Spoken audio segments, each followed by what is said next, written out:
I was living in New York, they talked often of how relationships are like these portals to growing, and the people who you're attracted to, essentially, they're almost like, it's like a level in a video game almost, where I'm not saying that they're not promoting a sense of like just using people to step up the ladder in terms of spiritual development, but they're saying that each relationship, so back to the thing that Camden was talking about, how painful something like that is, but it's a portal that opens you up into a new place of emotion and a new thoughts that arise that bring you to, they hurt. I mean, obviously, like, there's tough love, right? Parents give you tough love, and then there's, I don't know the opposite of tough love. What's the opposite of tough love?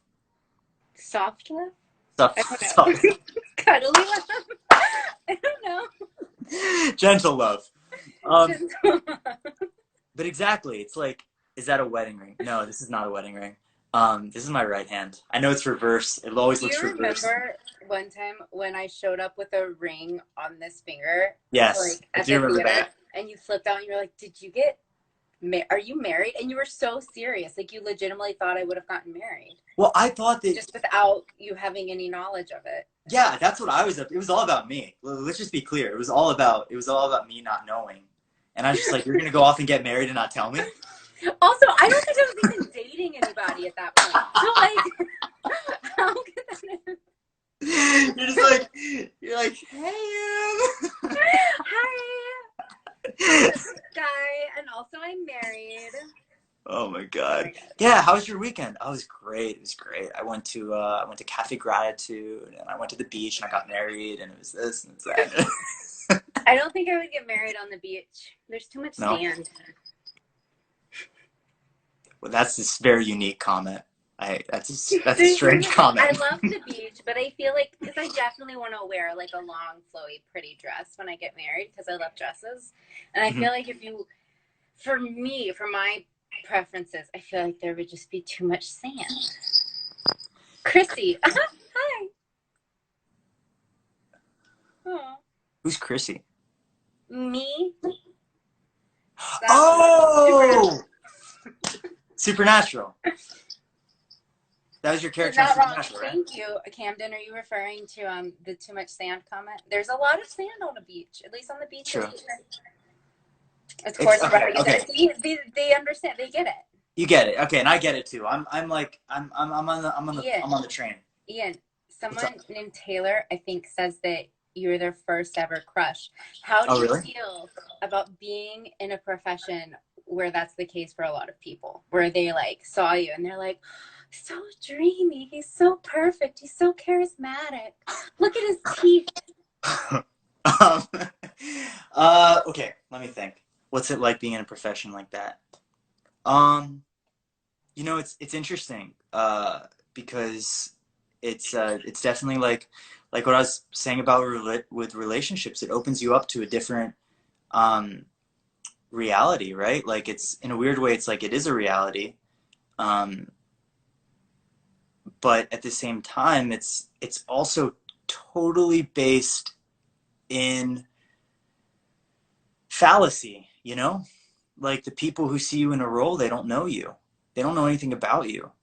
And I hate to be so brutal about it, but like, I feel an obligation to say that there's this, and I've been guilty of falling in love with people from an image, from performance in a movie, being like, wow, that person's, I'm so enamored by that person. But like, it is unique. It's very strange because I have a lot to say on this, actually, because I feel like I've been more transparent with the people who choose to stay up to date on like what I'm doing on social media. But at the same time, I don't know. I think it's amazing if someone connects with the performance you've done, or, I mean, if someone thinks you're attractive, who doesn't like that? That's nice, right? That's like a feather in your cap. It's like, oh, cool.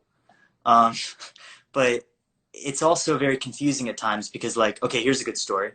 So I once went on a date with this girl. Hi, Nicole. And, sorry. Oh. But I once... comment. I just wanted to say. I didn't see it. It could have...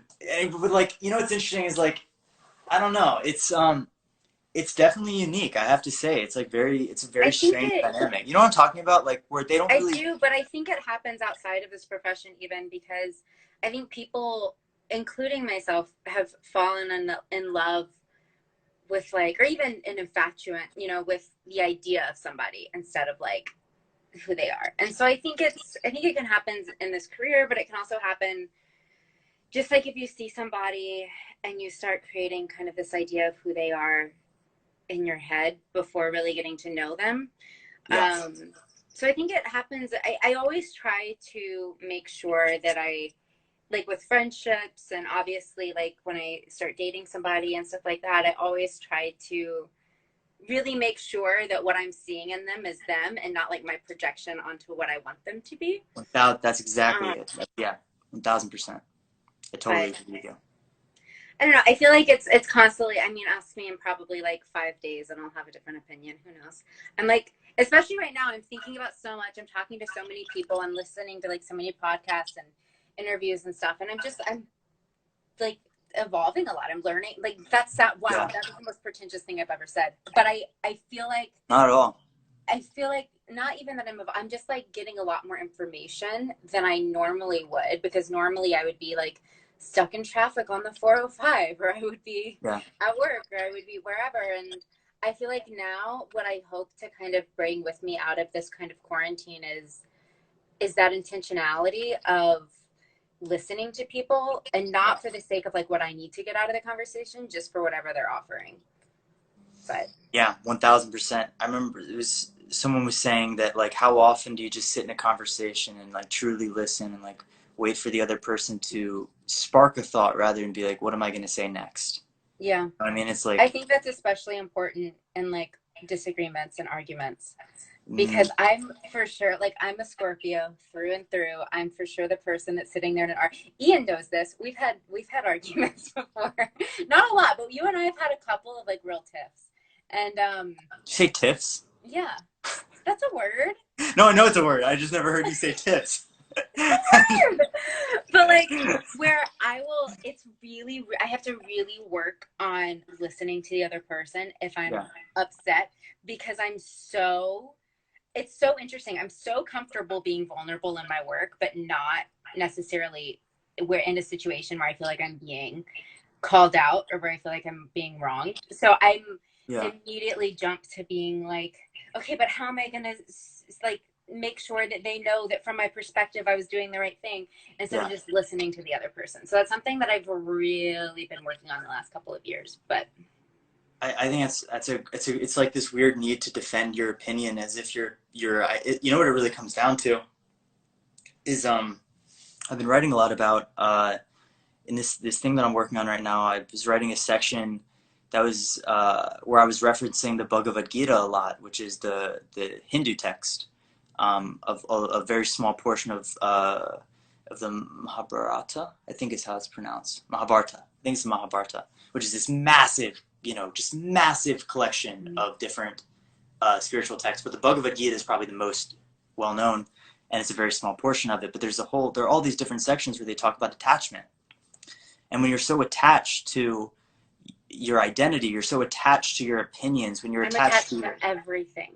that's the basis of being a human though, is being attached. You know? Yeah. Like we get But it attached makes to me cry so much, Ian.